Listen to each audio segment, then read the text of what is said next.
Hello everyone. Welcome to my channel. Please subscribe and keep watching more details.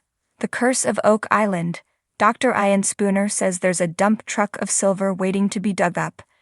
In last night's episode 24 of Season 8 of The Curse of Oak Island, the team learned that a scientific analysis had recorded high levels of silver buried in the Money Pit area, and we are talking a Gerhardt dump truck level of silver buried under there.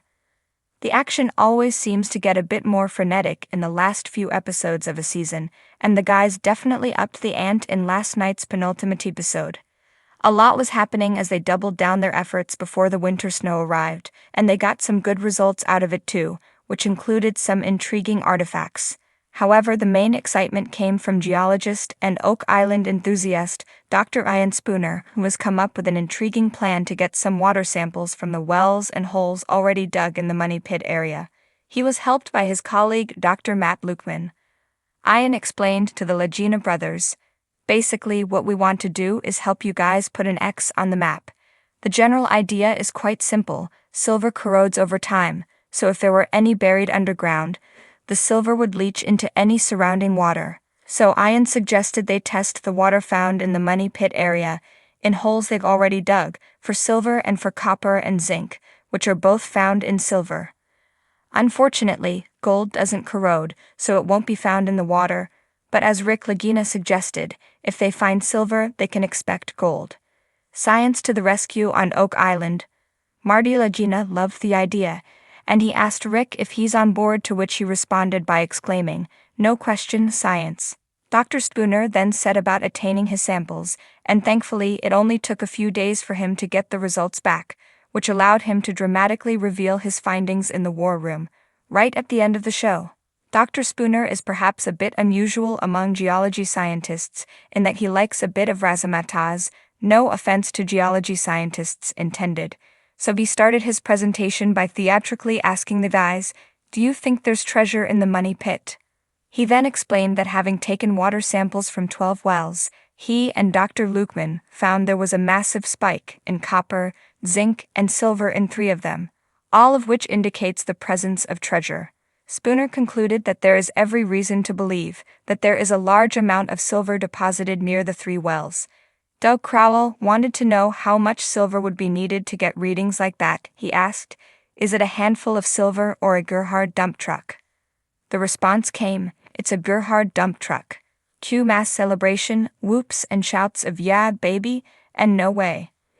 It's highly unlikely that any digging will be done in the one remaining episode, so sadly we'll have to wait for the next season before they can start digging up this silver. Terry Matheson has not had a successful season on Oak Island.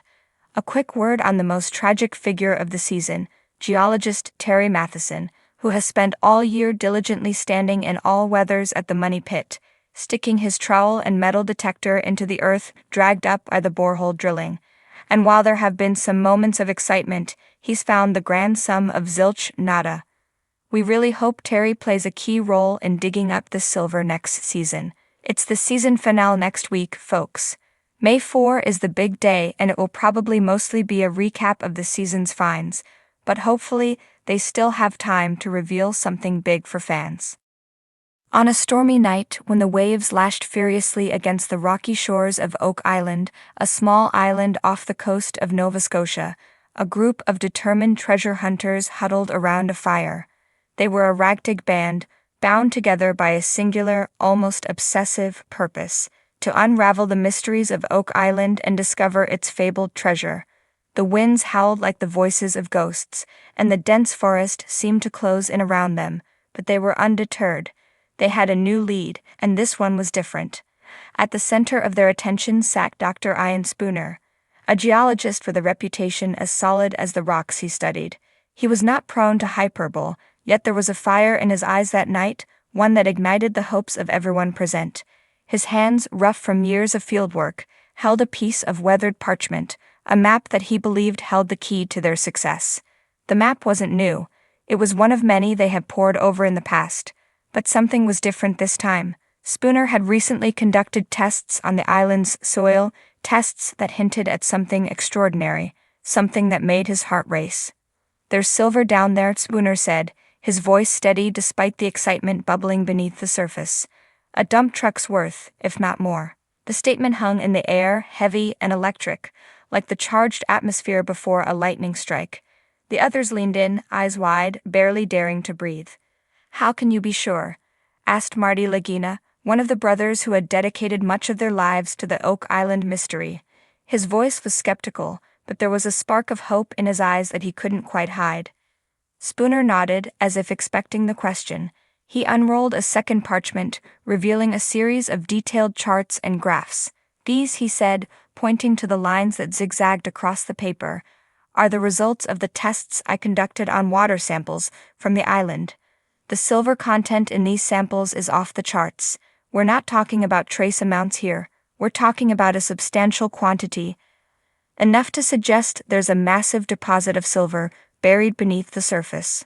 The group exchanged glances, their minds racing. For years they had chased countless theories: buried pirate treasure, lost manuscripts, even the possibility of the Holy Grail. They had dug countless holes, faced numerous setbacks, and encountered more dead ends than they cared to count. Yet the allure of Oak Island's secrets kept pulling them back, and now they had a reason to believe that they were closer than ever to uncovering something tangible, something that would justify all their efforts. Rick Lagina, Marty's older brother, leaned back in his chair, his face a mask of contemplation. He had always been the more cautious of the two, the one who tempered his enthusiasm with a healthy dose of realism, but even he couldn't ignore the evidence before him. "This could be it," Rick said slowly, his voice laced with a mixture of hope and trepidation. "But we've been down this road before. We've had promising leads that turned out to be nothing. How do we know this isn't another wild goose chase?" Spooner smiled, a small, knowing smile. "I understand your skepticism, Rick, but this isn't just speculation. This is science. The silver is there, and it's waiting to be dug up. The only question is, are you ready to find it?" The room fell silent again as the weight of Spooner's words settled over them. The fire crackled in the hearth, casting flickering shadows on the walls. The island's mysteries seemed to press in on them from all sides, urging them forward, daring them to take the next step. Finally, it was Marty who broke the silence. "Let's do it," he said, his voice firm and resolute. "We've come too far to turn back now. If there's silver down there, we're going to find it. And if it leads us to the rest of the treasure, then all the better." The decision made, the group sprang into action. Plans were laid, equipment was gathered, and a renewed sense of purpose filled the air. They knew the risks, they had faced them before, but the possibility of finally uncovering the truth about Oak Island was too tempting to resist. As they prepared for the dig, Dr. Ian Spooner stood by the shore, gazing out at the turbulent waters that surrounded the island. He could feel the weight of history pressing down on him, the countless lives that had been lost in the pursuit of this elusive treasure, but he also felt a deep sense of anticipation, a feeling that something extraordinary was about to happen. The days that followed were a blur of activity. Excavators rumbled to life, their powerful engines drowning out the calls of the seagulls that circled overhead. The earth was stubborn, as if it didn't want to give up its secrets, but the team pressed on, driven by Spooner's confidence and the tantalizing prospect of silver just beneath their feet. And then, on the third day of digging, it happened. The excavator's bucket struck something solid, something that wasn't rock or dirt. The sound reverberated through the ground, a dull thud that sent a jolt of excitement through the crew. They scrambled to clear the debris, their hearts pounding in their chests. What they uncovered was a massive, weathered chest, its wood darkened by centuries of burial. It was bound with iron bands, rusted with age, but still intact. The chest was enormous, easily large enough to hold a fortune in silver, or perhaps something even more valuable. Spooner knelt beside the chest, his hands trembling slightly as he brushed away the last of the dirt. He could hardly believe it.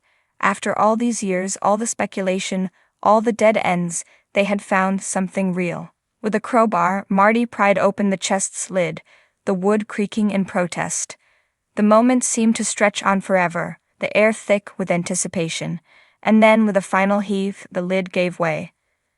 The sight that greeted them was beyond their wildest dreams. The chest was filled to the brim with gleaming silver ingots, each one stamped with symbols and markings that none of them recognized.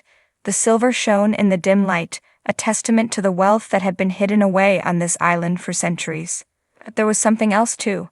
Beneath the silver, hidden in a secret compartment at the bottom of the chest, was a bundle of ancient documents, their edges frayed with age. The papers were covered in strange symbols, writings that none of them could decipher.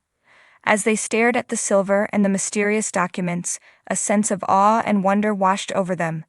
They had found the treasure, yes, but they had also uncovered something far more significant, a clue to a greater mystery, one that had yet to be solved. The curse of Oak Island was far from over.